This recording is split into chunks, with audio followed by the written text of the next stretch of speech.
way up here we had to stop for turkeys crossing the street.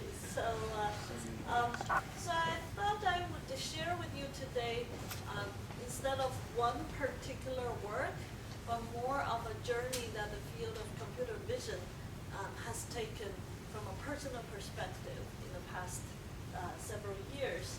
And we'll focus on the word visual intelligence. So computer vision is a discipline that is going after the holy grail problem of enabling visual intelligence in machines, computers, and robots. That is the dream we have. And for this quest, maybe the very first question we should ask is, what is visual intelligence? Meaning, everybody would have your own definitions. Here's one experiment that I did during my own PhD time that really inspired me to think about visual intelligence. Of course, this is on humans because as far as I know right now, humans are still the most complex, capable, intricate, intelligent machine in the universe. So I wanted to share with me the experience that the human cognitive experiment has. So if you were a human subject in my experiment, I'll sit you in front of a screen. It's a gray screen, the computer, and then you'll be fixating. And then once the trial starts, a real-world picture would flash quickly and quickly be masked by some wallpaper-looking thing. That mask is not that important. It's just to wash away the residual on your retina. And you have seen that picture, and then you're supposed to type the story you have seen as much as possible, as accurately as possible. Of course, I'm not going to ask you to type now, but I want you to experience the trials that the human subjects has experienced. So here we go.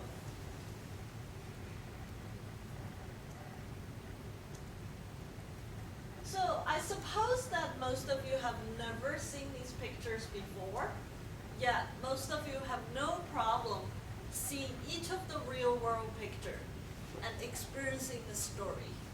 In fact, some of the pictures were presented as fast as 27 milliseconds. That is almost 1/40th of a second. The longest picture that's on the screen you've seen is presented for only 500 milliseconds. That's half of a second. Yet the human visual system is so remarkable that you or our subjects can really see a lot of things, even given such a short presentation time. As short as 40 milliseconds, humans are already seeing some high-level sceneries like outdoors and so on.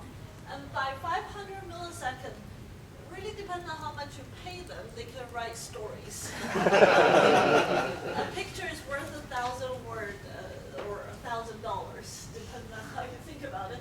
So some kind of game or fight, that's the particular picture that I'm showing as an example. The subject wrote some kind of game or fight, two groups of men, one in the foreground was getting a fist in the face, so we got a lot of objects, we get a lot of motions, activities, and then the scenery as outdoors because I see grass and maybe lines on the grass.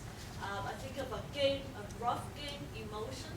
So this is quite remarkable, right? I mean, just for 500, half of a second, your human visual system is capable of soliciting all the low-level features, putting together basics such as objects, and piecing together a very coherent story. So this experiment was done in around 2005. It's published in 2007. This is what wakes me up every day, keeps me excited. You know, we have yet built any machine close to performing what human visual system could. And this is one of the holy grails I see for computer vision, is one day we're able to interpret the complex scenes of the visual world, be able to understand its content, and tell the story. So this is the kind of quest that I'm going after. Yes? So just because it flashes very quickly, the computer doesn't care. It's stored and it's been over time and it's studied. So Sure. why is flashing a big deal? The flat is a big deal is just for this particular experiment, we're going after the human capability. We want to see that what is the limiting, how short a presentation time we need for humans to understand the story. You can give this picture to computers for infinite amount of time. No computer today can tell the story. So I thought that for a talk like this, I'll share with you some more provocative views. So one of the views I've come to have in the past few years is that really the dream of computer vision is the dream of AI. This might come natural for some of you, but it wasn't natural for me when I started PhD program, my PhD, that computer vision is viewed as a module for AI. You have a module for smelling, you have a module for listening, you have a module for seeing, and then some super uber AI algorithm would just stitch them together. Today, after studying the human the visual intelligence problem for so many years, I believe that really much of what computer vision is about is what AI is about. To just substantiate this claim, one of the more widely accepted definition of AI is put forward by Patrick Winston a couple of decades ago. It's the artificial intelligence is the study of the computations that make it possible to perceive, reason, and act. And if you think about what visual intelligence involves, all three of these components are involved. Let me ask you a question about Watson. It doesn't see, but don't you think it's AI? Sure. It doesn't see. I didn't say that AI is only about seeing. I'm saying that the problem in computer vision is largely the problem of AI. So for example, perceive. If you look at,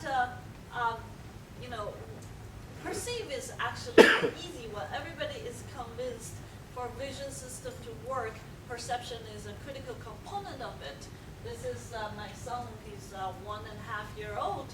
For him, that his visual system has been advanced enough that he sees the shape and color, he sees layout, he sees objects in the world.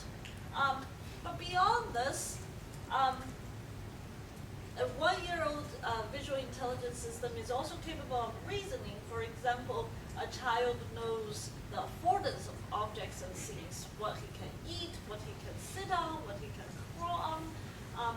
He also can reason about complex emotions or situations like social interactions and social emotions. And of course, much of these intelligence feed into the most important task, which is to act. And again, a child as young as 1 year old is able to take in all this information and act and interact. So all these aspects of an intelligent being is part of what vision cares about.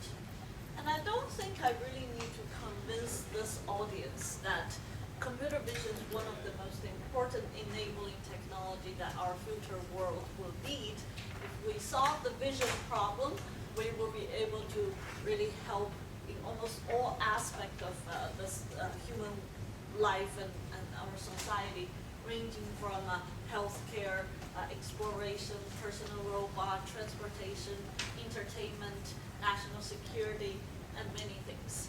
So this is the field that I work in.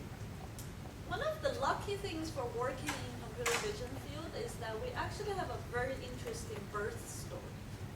Not all fields can tell an interesting birth story. So how did computer vision get started?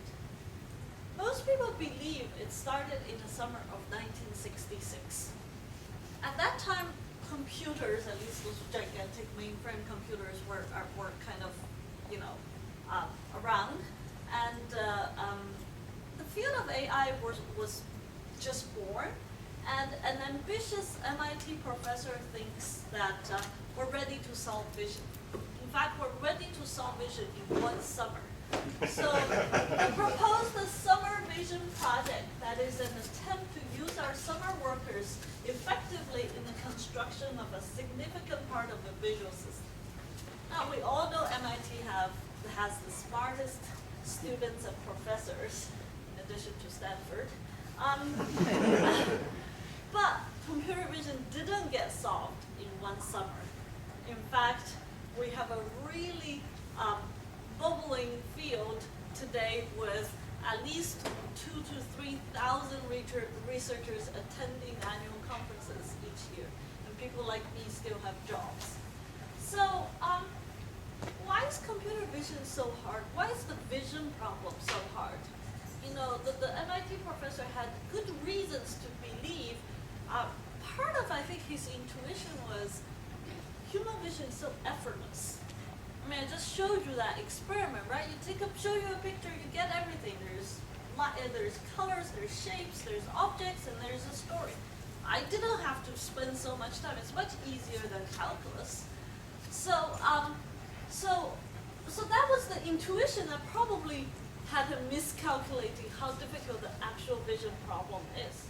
Let me try to convince you, if you're not already convinced, what's the difference between what you measure on the image and what really human visual intelligence is. So here's a very simple illusion that everybody has seen before, probably, the monster illusion. And you know rationally, I'm just telling you there are two identical monsters and so on. So at the pixel level, you have exactly the same objects, yet your visual intelligence machinery sitting here has interpreted a totally different story from what the pixel measurement tells you. The story is a big monster chasing after a small monster. In fact, you probably feel the big monster has a very fierce expression, whereas the little monster looks scared. You know they're the same, but that's what visual intelligence is. Visual intelligence takes pixels and do a lot of complex reasoning behind it. And that process is unclear and very complex. This is my favorite visual illusion. I don't know how it works. People are still researching about it, but it really underscores how interesting visual intelligence is. Ted Adelson at MIT made this remarkable illusion. Some of you have seen it. The checkerboard block A and B, I tell you, they are of exactly the same grayscale intensity. I've seen this 1,000 times. Every time I see it, I still don't believe it. Now, I have to block off parts of this image. And now you see they are really identical, the grayscale. Remarkable. There's something amazing going on in the machinery of visual intelligence, that the computation changes pixel values into interpretable world. A famous Renaissance painting of this fruit vegetable guy, not a single pixel is meant for a face or person. It's all about fruits and vegetables. Yet all of you sitting here sees a man with a very healthy cheek and with funky hairstyles and everything. So another very nice artist, Escher, has played with human visual perception extensively. Here he's showing you that your human visual system is capable of seeing a very reasonable scene in the first layer of the level of the terrace, as well as the second level of the terrace. And in a glance, it doesn't really feel there's anything wrong. But when you start really looking into it, this is an impossible shape. So the computation that's going on here is not totally clear. And it once again underscores the difficulty of vision. Vision is a hard problem, mostly because we have a very lossy transmission from the real world to the imagery. We have a fundamentally 3D world. If you add time, that's 4D. Yet the imagery that comes to our retina or comes to our camera is 2D. And that just introduces a lot of things or a lot of issues that we have to resolve. In fact, that the first documented person that appreciated this problem is, again, Plato.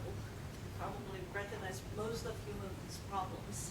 And so Plato made an analogy for the problem of vision as the prisoners of the allegory of the cave.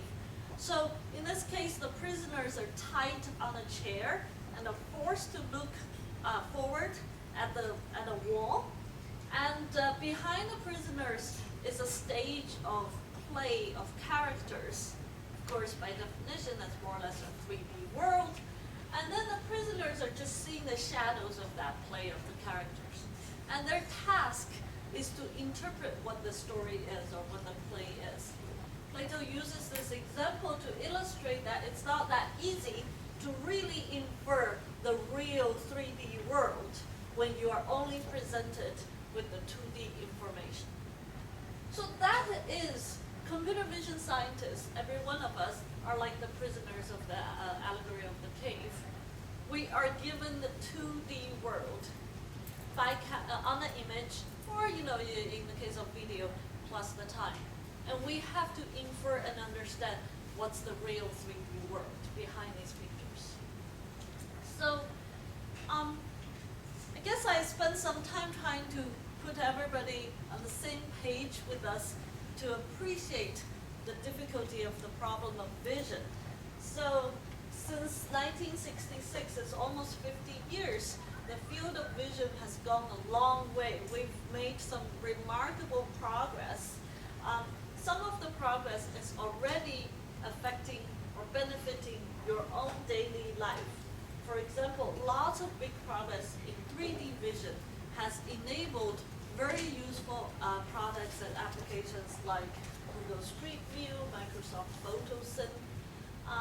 We have understand a lot of things in low-level motion and tracking, such that these algorithms are already used in prototyping self-driving cars or unmanned vehicles. This is Stanford's Junior trying to make a left turn at this intersection, and Junior is able to recognize the movements of other cars at the intersection and make the decision at the right time.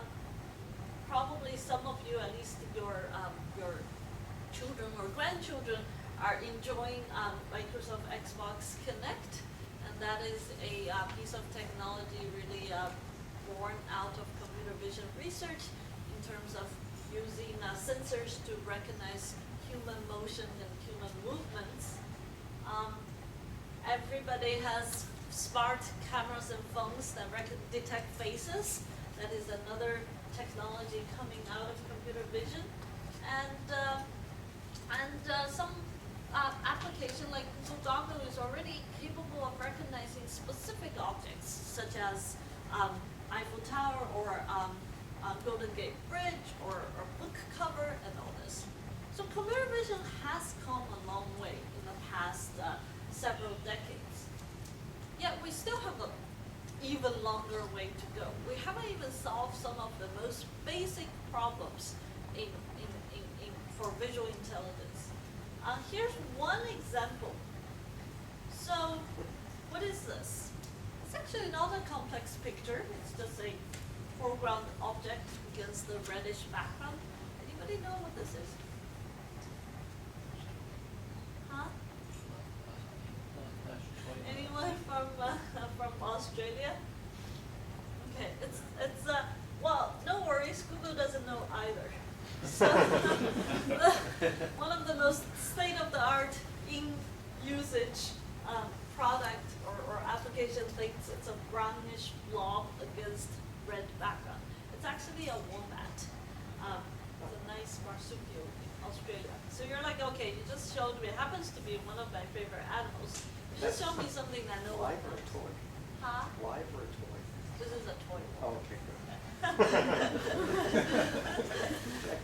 You're like, all right, that was a little bit of too difficult, right? We can't expect computer vision to know this. Well, we all know what this is. This is a coffee mug, and And Google thinks it's just an orange blob against some light brown or yellow background. So one of the most fundamental problem or fundamental functionality for visual intelligence is object recognition. And we have not even solved that yet.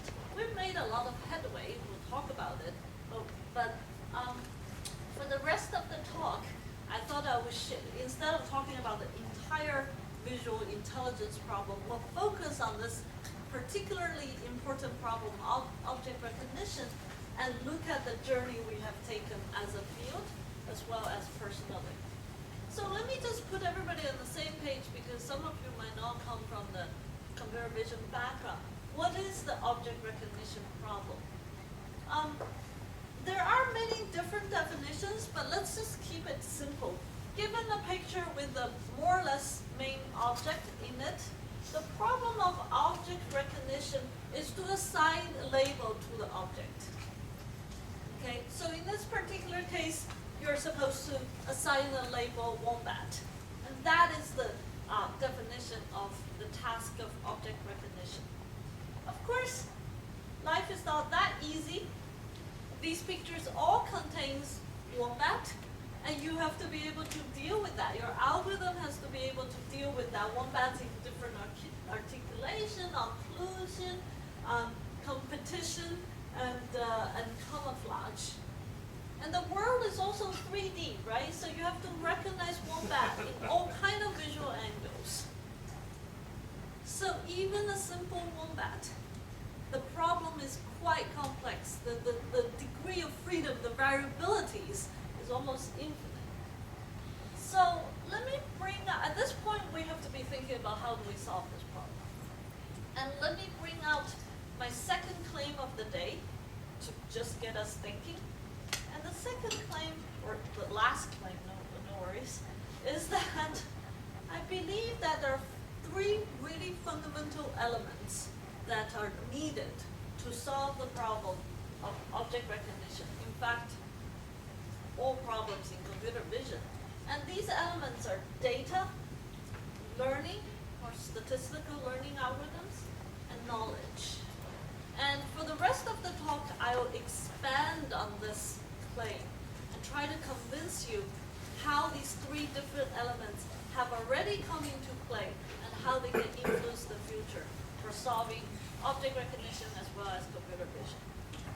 And when I try to, visualize this, I thought of a three-leg stool to put my three elements here. So the three legs of data, learning, and knowledge support the problem of object recognition. I did a simple Googling and to my dismay that everything is a three-leg stool. From freedom to pest control to success. That was lame.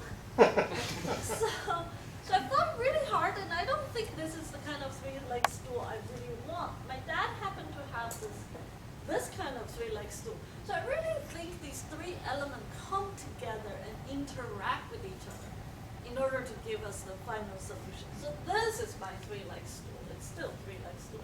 Data, learning, and knowledge. All right, having put forward this claim, let's look from the beginning. What's the beginning? The beginning is the first, I would say roughly 15 years right after the birth of computer vision. So the late, really mostly 70s and early 80s. What do those days, the Jurassic age of computer science, look like? Those days, we have no data, practically no data. There is little knowledge of statistical learning. Machine learning as a field was barely born. And internet didn't exist.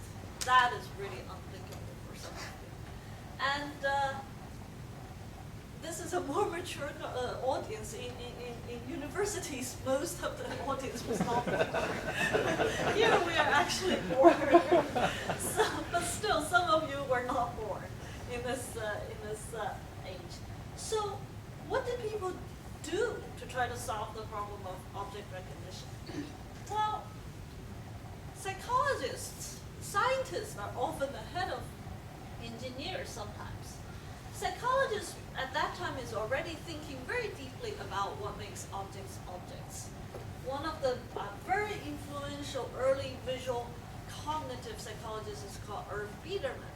He has proposed the theory of geons, or recognition by components, and postulated real-world objects are composed of simple geometric shapes. And that model for objects has strong influence to the early algorithms of object recognition. One of the first algorithms was generalized cylinder, proposed by Tom Binford and Ronnie Brooks at Stanford, and that was almost just a direct borrow from this concept of geon theories. Across the street from El Camino, another group of researchers, I think at SRI at that time, proposed a very similar model called pictorial structure that postulated objects are composed of parts or diagnostic parts, and they're connected by some spring that can wiggle. And I really love the kind of experiments they did during that time. That, remember I said there was no data? This is the kind of images that the computer vision scientists were working with. It's a test image, it's an original image of the face with added noise, and in recognition time, the computer has to recognize the hair was located at row 8, column 19. Can you imagine those days? So that was the dawn of object recognition. That stool has practically one leg. In fact, that leg is pretty short itself. But please remember these pioneers. They are the ones that laid a lot of foundations to the way we think about object recognition.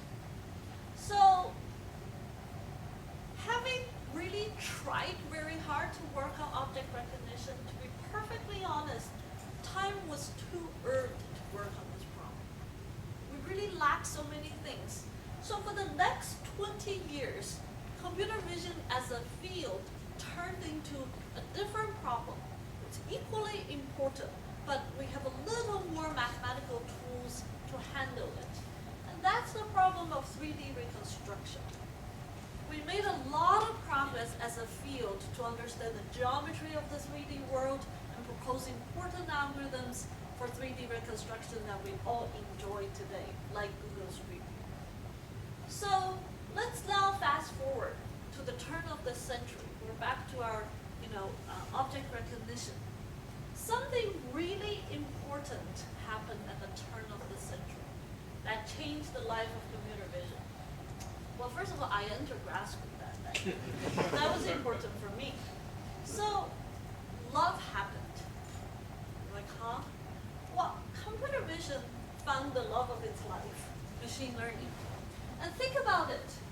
The late 90s was the really important period for the field of machine learning.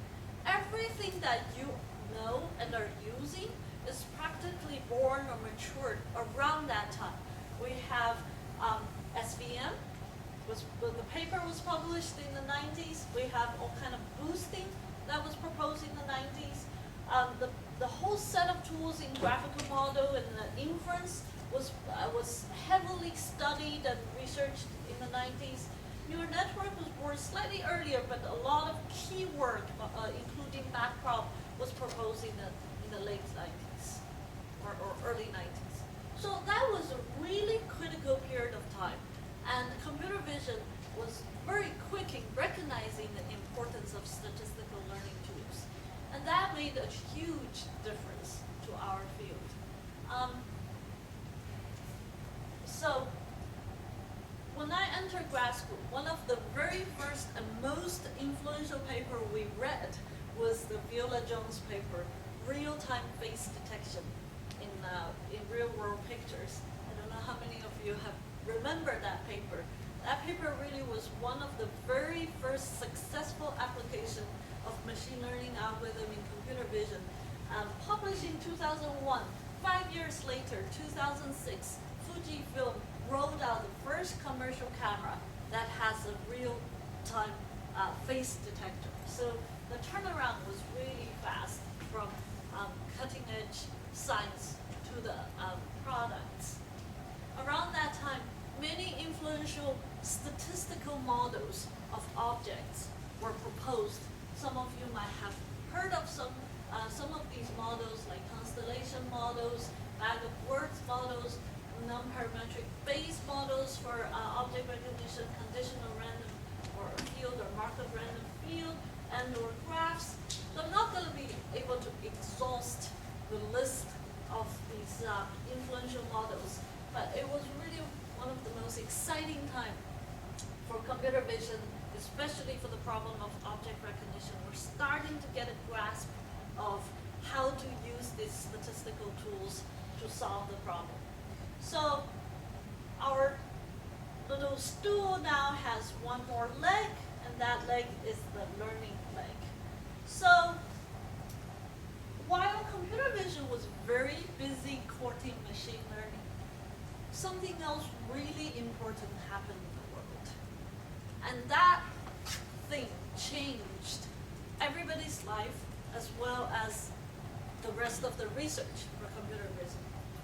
Anybody guess what happened around turn of the century or the first 10 years of 21st century?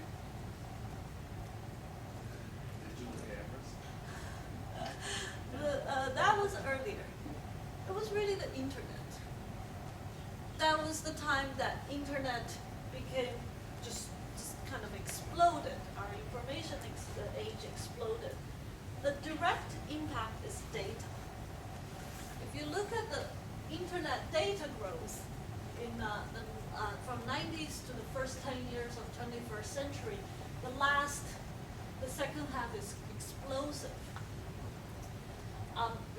This is slightly outdated visualization, but it's still very useful. 2012, Intel has shown this picture of what happens in 1 minute on the internet, the amount of data exchange. The leading services such as YouTube, Google, Facebook, Twitter, Flickr. At that time, YouTube sees 30 hours of video uploaded per 60 seconds. Today, the number, I guess everybody here knows, more than 100. And Facebook sees billions of pictures uploaded every minute, and now we even have things like Snapchat. So the amount of data we have now in today's world is just unthinkable, even 10 years ago. And as a computer vision scientist, I can't help to observe, if you look at the most of the data, many of them come in pixel forms. Multimedia data is by far the largest data type in our world today. In fact, Cisco has estimated by 2016, that's just around the corner, more than 86% of the internet data will be in some form of pixels. So that's a daunting challenge to people like us, and also exciting opportunity. So let's talk about data, the last leg that we are supposed to put for this little stool. As a field, computer vision is actually very quick in realizing the importance of data. Even in the early 21st century, the field has put collective effort in generating data. For example, myself had worked on Caltech 101, but more importantly, a European project called Pascal VOC has put together a very influential data set of 20 object classes, and that data set has served as a benchmark for the field of object recognition research for almost 7 years between 2006 and 2012. And if you look at the changes of performance over years, so performance is y-axis, here is x-axis, Pascal VOC has really served as a pillar to push the algorithm forward. Around that time, which is around 2007, which Pascal was really the data set to think about, I started first of all, I started as a professor, and I started asking myself, is 20 classes, 20 objects really the kind of problem we should be working on? How many objects are there in the world? Honestly, I don't have an answer, but I know it's more than 20. If you look at the nouns in the dictionary, it's in the order of tens of thousands. If you look at Flickr tags or Wikipedia entries, it's in the order of millions. So we started asking ourselves this question of how do we go from 20 classes to millions? And that was before the big data age started. But we saw that importance of big data. So my students and I started working on this project called ImageNet starting in 2007. Today, probably some of you have heard of ImageNet. ImageNet is a public data set for any vision researchers. We have a repository of more than 14 million images, all hand-labeled by humans across more than 20,000 different classes of objects and scenes. And our goal is for this data set to drive the kind of big data, real-world object recognition research. ImageNet was not possible in a traditional way of data collection. Around 2007, it was also the first year that Amazon rolled out the online market, Amazon Mechanical Turk. So crowd engineering was just born as we were struggling with the idea of how to collect a big data set. I still remember the day I discovered AMT. I was so happy because we were struggling with Princeton undergrads and could not get our data set going. And collectively, in order to collect this 14 million images, we hired more than 50,000 unique Amazon Mechanical Turk workers. They have collectively made almost more than 500 million decisions to label our images. So from January 2008 to about May 2011, the size of ImageNet grew rapidly. And we're very happy to look at this curve and correlate with the US economy around that time. We think that by hiring that many people, we made a very positive impact. So that was a little bit of a joke, but we like that.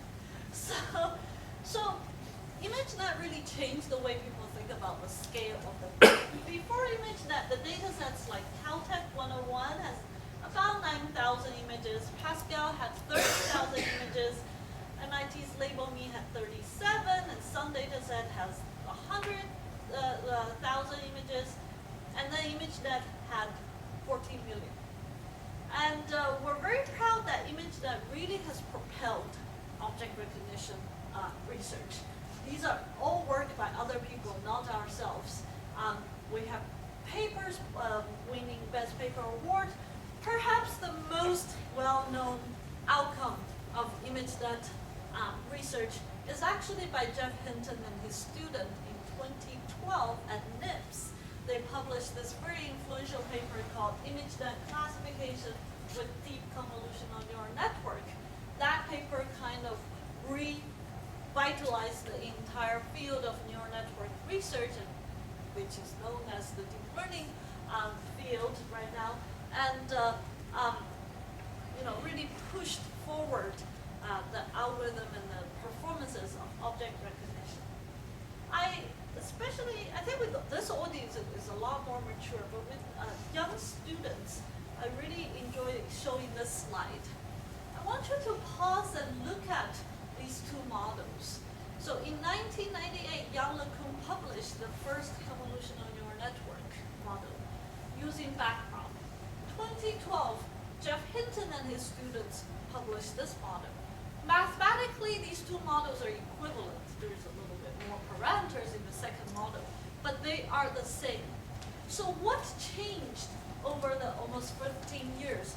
Why isn't that model making the splash that this model is making today? In my opinion, two important things changed. One is hardware. Moore's law really guided the change of hardware. From 1998, the best transistor put forward by Intel has, microchips or CPUs, has 10 to the 6 transistors on the microchip. Today, or 2012, we're seeing a much more powerful, faster CPU plus GPUs. The hardware really enabled the amount of computing we need for these high capacity models. Second thing that changed is data. These models are extremely high capacity models. They are actually likely to overfit if you don't have enough data. In 1998, Yann LeCun, the best data set or the biggest data set he can put his hands on was the NIST digit data set. Whereas in 2012, there was data sets like ImageNet to really enable the power of these models. So as the ImageNet team, we have been hosting international challenges for 5 years by now. And here we see the classification error, the progression of the reduction of the classification error over the years. And you see that 2012, the classification error was 15%. By this year, the error is more than halved. So a lot of good progress has been made collectively by our field, computer vision people, to push forward this problem. New York Times has followed the story of ImageNet as well as deep learning quite extensively. So, in a way, I've almost completed telling the story of data, knowledge, learning, and data in terms of the journey of object recognition research. But projecting to the future, what comes next is probably the most important question, especially in this day and age. Most of the focus is tweaking parameters of deep learning algorithms and changing the layers and the pooling. Can we think deeper and more further and project to the future and think about what comes next? Here's my opinion.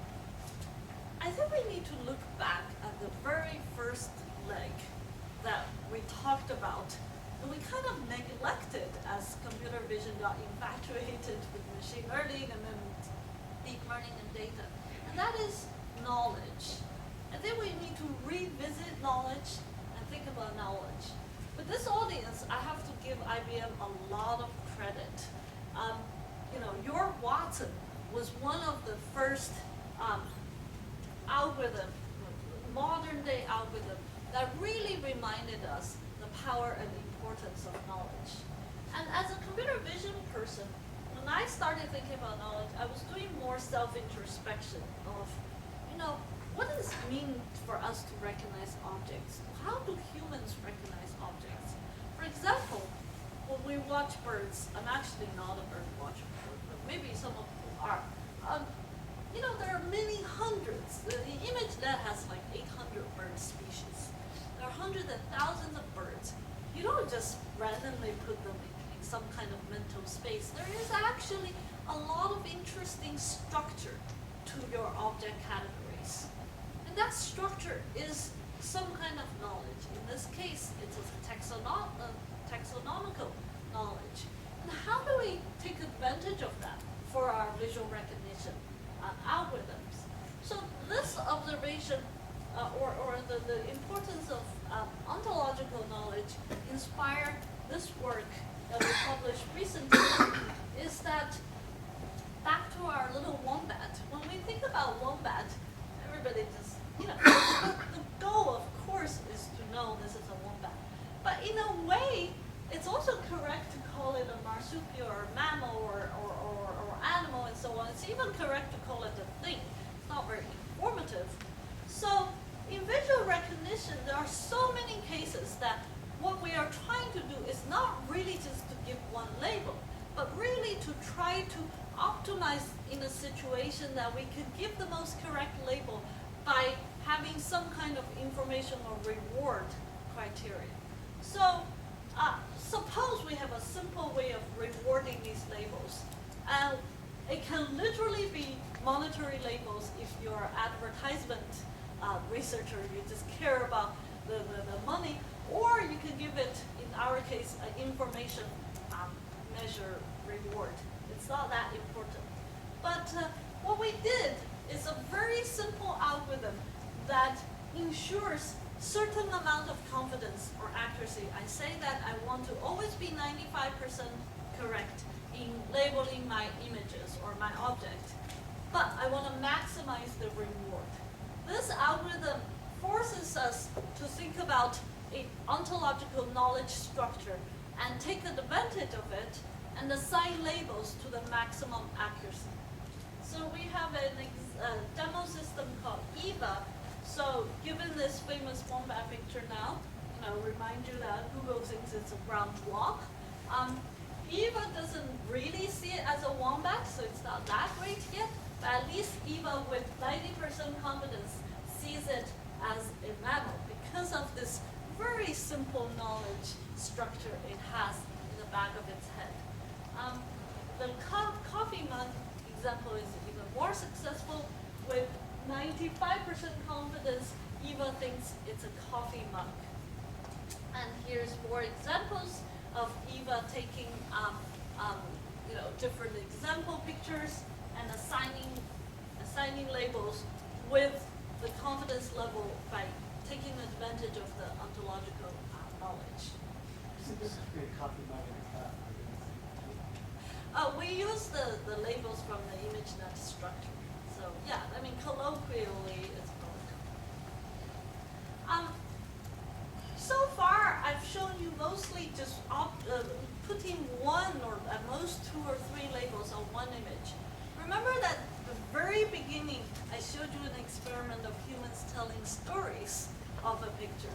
Eventually that is our grand goal. So we're not totally satisfied that we can just assign a very sparse set of object labels to a nice, rich picture. So recently, we start to look at a more difficult task of mapping images into texts that is a lot richer. For example, given this image, eventually we would like to generate a text like a dog with a tennis ball is swimming in murky water. That is a very, very difficult task. In a way, if we solved it, we solved the Holy Grail. So we reduced it to a slightly easier task, which is having a huge corpus of potential sentences. Can we take this picture and match it with the most descriptive sentence? So that is a recent work we are about to present at MIPS. I'm not going to get into the very technical details of this work. It uses a deep learning representation scheme such that we take image fragments and the whole image represented with neural network features. We also take sentences with its semantic knowledge, the parsing, the dependency parsing, and then try to embed information on a space, in an embedded space that makes the best match. And I'm just going to skip the math here. The result is that our algorithm is really performs a lot better than the current state of the art in terms of matching images with natural language sentences. So here's an example of the result. If I query with the sentence, a young woman watches as a young blonde boy swings in a chair swing with buildings visible in the background. Given this sentence, you type this sentence in today's Google image search, you get garbage out of it. Because most of the search engines today does not have the capability of interpreting semantic knowledge and translating it into image. But we're able to take the sentence in a pool of tens of thousands of images. We're able to rank this picture the first, and then these are the second, third, fourth ranks. And you can see that our algorithm is able to really look at these different parts of the sentence and be able to tell the boy, the woman, the building, and so on. So that's what the algorithm is doing. Can you use a hint for how the algorithm works? The hint is that you have pictures, and you take parts of the pictures, and then you represent it in deep learning features. You have sentences, you take a semantic parser, and for those NLP researchers here, we actually use the dependency tree, and then you get features out of the sentences. In training, you try to embed these matching pairs in a latent space that maximizes the match, and in a unseen image or a new sentence, you try to use what you have learned in training to find the best match. So that's the algorithm. And we are able to actually look at, using this method, we're able to actually learn different objects such as soccer balls or jackets. And unlike the wombat example I showed you, these objects are quite embedded in a very cluttered scene. They're no longer just this big object in the center of the scene. I thought that's one very neat advance in terms of trying to tell the story of the scene. So I've shown you two studies of utility of knowledge. We're just really at the very beginning of rethinking about knowledge. I showed you the ontological knowledge in terms of taxonomy, and I showed you the semantic knowledge in terms of using natural language semantics. But there is also knowledge like social functionality. For example, for social knowledge, we have a couple of recent work to look at how humans move in large numbers, like big train stations. But it turns out if you just embed a little bit of social knowledge, not even complex, the social knowledge of strangers don't like to walk too close to each other, or in a big space, people walking the same direction tends to follow each other. That kind of really simple rudimentary social knowledge helps us to actually do a lot better, deal with a lot better the problem of large scale tracking of human traffic. This is the top-down view of the train station. It's a real-world European train station. Only Europe has very busy train stations, unlike America. I guess Asia too. And we're able to track 40 to 70 million people per year using these social affinity forces. Sorry, where's your visualization on the bottom? The heat map of the number of people. Yeah. Here's another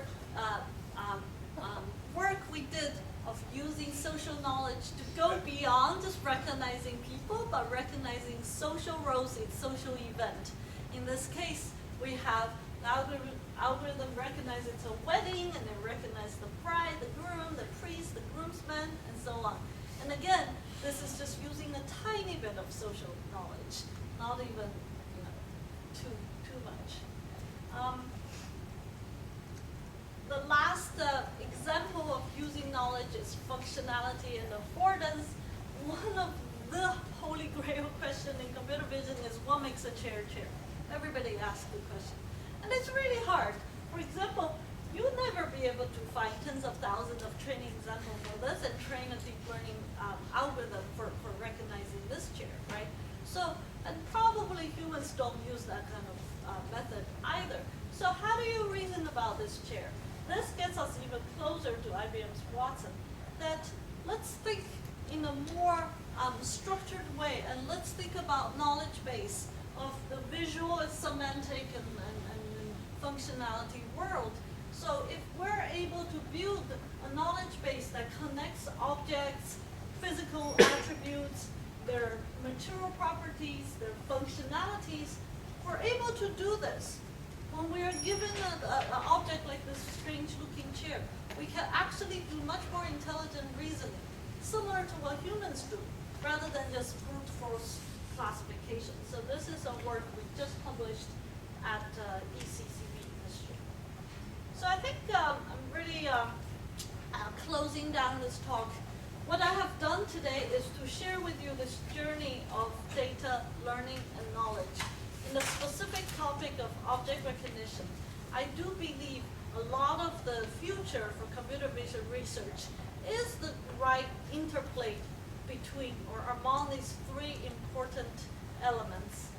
And to just be provocative, I made two claims. One is computer vision is largely, the problem of computer vision is largely the problem of AI. And the second is about how we go about solving it. I want you to be reminded the ultimate goal is not to say there's a cat in an image. The ultimate goal is to be able to tell the story, to reason about the story, and to reason about actions and intentions. Can you clarify that first bit, because it goes back to my question before, that Watson doesn't have vision, but it's AI. So what is that first claim that's being cited in me? Because it's AI, Watson's AI is not vision, so what does it mean to say that this argument's saying? So it's one directional. I'm not saying AI is vision. I'm saying that lots of vision, what we carry in computer vision is what we carry in AI. And we have shared dreams. And this is really to differentiate the view that historically people have had for vision, which is it's a perceptual module of AI. And this is what this claim is about. And to just conclude, I think the future is going from big data to big knowledge. I think the future is going from perception to reason. These are the two very important directions for future research. And thank you very much.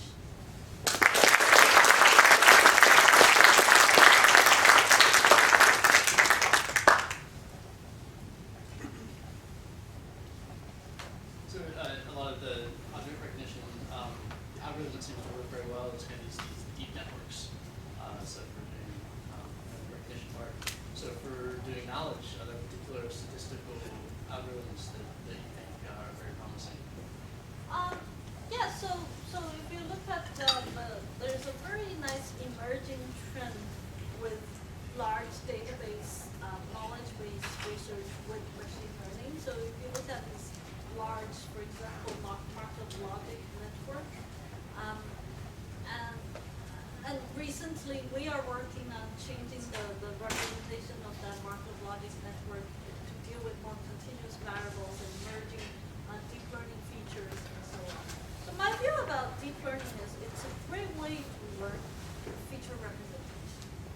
I think that is more data-driven rather than, David Loeb single-handedly did that. It's just he did that by hand engineering. Now we have a more principled machinery to replace that. But feature learning is not the problem of, it's not the end of AI or visual reasoning. So a lot of the deep learning features will feed into these more advanced reasoning networks and graphs to go to the next step. Thank you for fascinating talk. For the question, most of the examples you gave were about static images. If you introduce time and motion, will the problem get harder and more interesting? Very great question. I get that question a lot. What about videos? Yeah. The field collectively still doesn't know much about videos. We've spent good amount of time solving some basic problems of videos, such as tracking and optical flows. But is the problem of understanding videos harder or simpler, easier than static image? We don't know yet. For example, one way to do the video is to reduce it to frames or keyframes. Then you're back to the image problem. Now everybody says dynamic time is a nice cue, right? You have continuous objects that will jump randomly. But that also introduced motion blur that we're having trouble to deal with. And also, a lot of what I see that's important in video analysis is related to humans and human activities and events and all this. And we are really far from understanding even what the problem is. What does it mean to be moving or moving certain ways? How do you even categorize movements? If categorization is not the right way to even ask this question, alternative. So we have a long way to go. So one of your examples, you had images labeled with verbal descriptions. And you also have 14 million images labeled just with tags. Are you building data sets that are 14 million images labeled with verbal descriptions? Very good question. So what you're really asking is start to ask, is there or someone building data sets that also includes relations? You know, for example, man rides horse, right? Or man talks on phone. People are doing that. We're also launching a project in my own lab that's looking at we're really talking about knowledge base at this point. It's not just data set of relations. Of course, you know, it's a combinatorial explosion in terms of label space. How would you do your Turkers with Right. Well, you can get lots of money. Short of that, I think one really interesting emerging trend is human-machine collaboration. So AI and HI, whatever that is, come together to collaborate instead of imagine that as a brute force Turker project. usually it's tied with natural stupidity, though?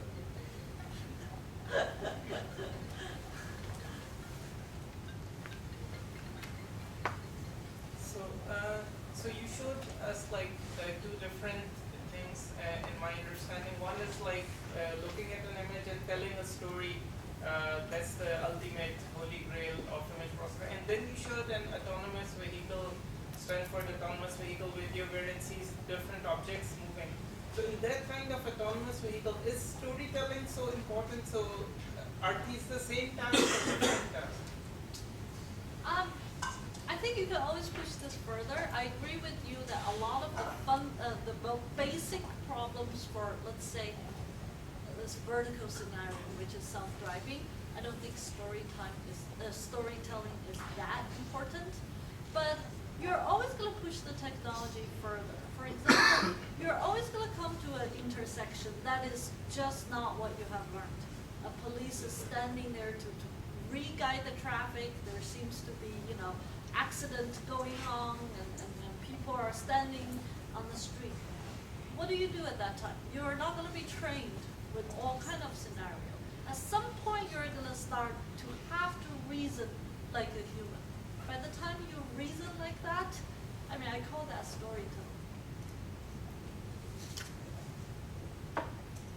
So, Oh, can I just say one thing? Yeah. Google cars today, as amazing as the media has made it, drives in Mountain View on sunny days where there's no diverted traffic. Yeah. And it's just Mountain View. Because that's all the training data it's got. So artificial neural networks certainly have a lot of inspiration from the way our brain uses neurons. But it seems to me that the way that we have learned to train neural networks is far, far different than the way the brain operates. So, and a lot less, must be a lot less efficient, I think.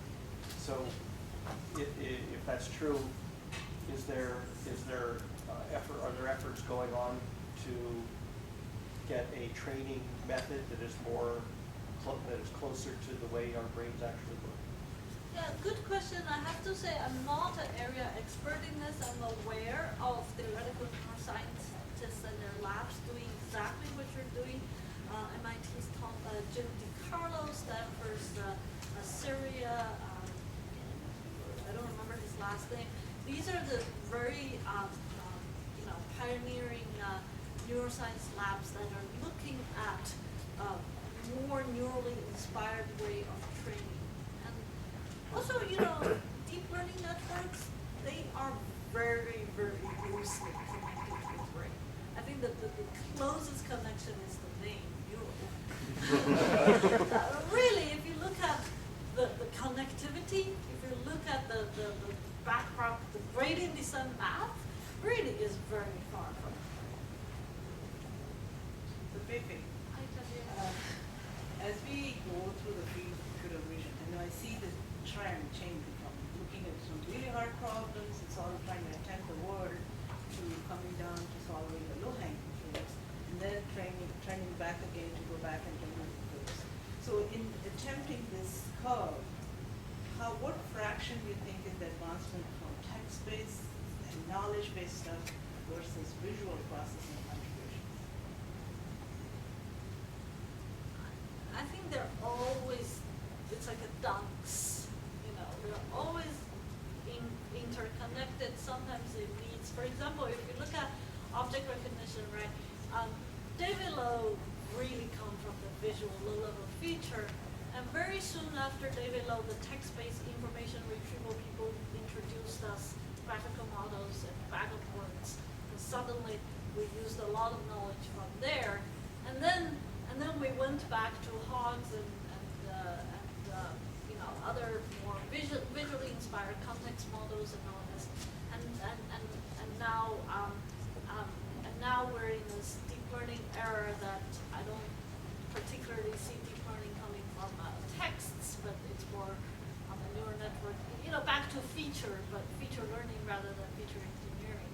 And myself, you can see, I'm coming back to knowledge, which is again getting us closer to NLP. So you can see this. It's just gonna go, you know, it's gonna spiral up that way.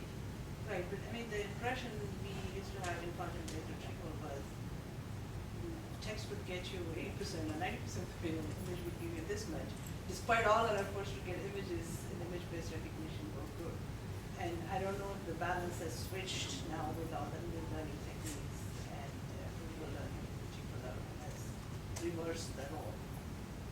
I mean, Tanvir, the truth is that our understanding of the problem is also changing. Content-based retrieval in the 90s uses Corel dataset. That dataset itself is obsolete. A lot of the evaluation that people base that on is no longer true. Now we have Snapchats and Flickrs. And at some point, sensors are really dominating this world, right? Google Glass and all this.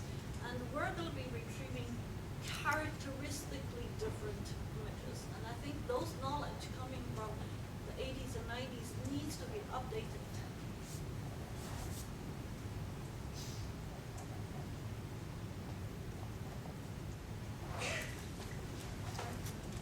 Thank you.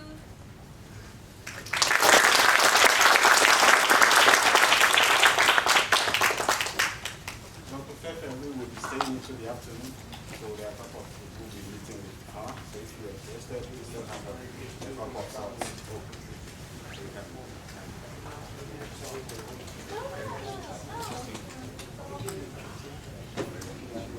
Welcome back.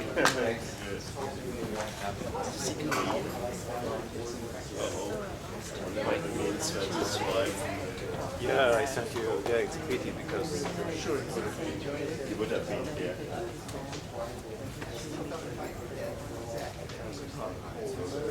Oh, okay.